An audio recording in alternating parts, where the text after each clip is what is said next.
Tukiliangazia kusudi la Mungu juu ya mwanadamu katika dunia hii na jinsi ya kuenenda, limekuwa kwa njia mbili ambazo mwanadamu atakiwa achague awapo hapa duniani katika uhai wake wa maisha yake. Lakini lipo jambo la kuangazia katika dunia hii, jambo la uhaini ambalo linasemekana na kusadikika miongoni mwa wanadamu, na ambazo wanadamu wametunga sheria mbalimbali kuhusu uhaini. Je, ipo kusudi ya Mungu katika sheria hizo? Ya kuliangazia jambo hilo na tafakari zake.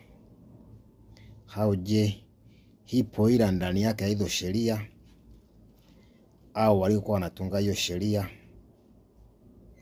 Au je, hawakuangazia kwa kina na kwa mapana yake juu ya hilo jambo? Nini kipi cha kuangazia? Nini kipi cha kuangazia?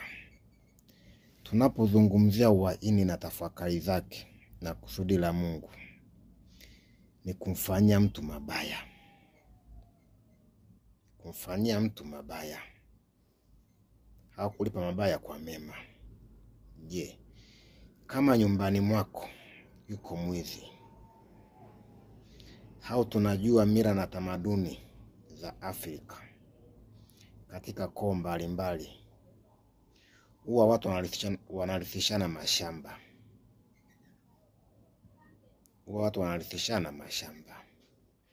Je, ikitokea shamba la koo, mtu akataka kuuza shamba la koo,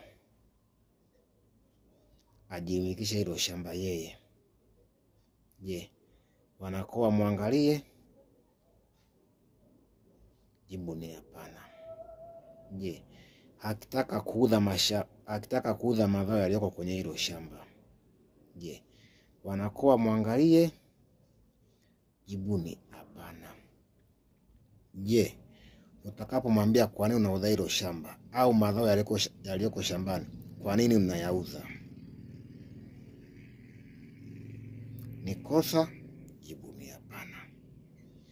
Anauza mazao yaliyoko shambani au anaamua kuuza shamba la koo, anakuwa anafanya uhaini.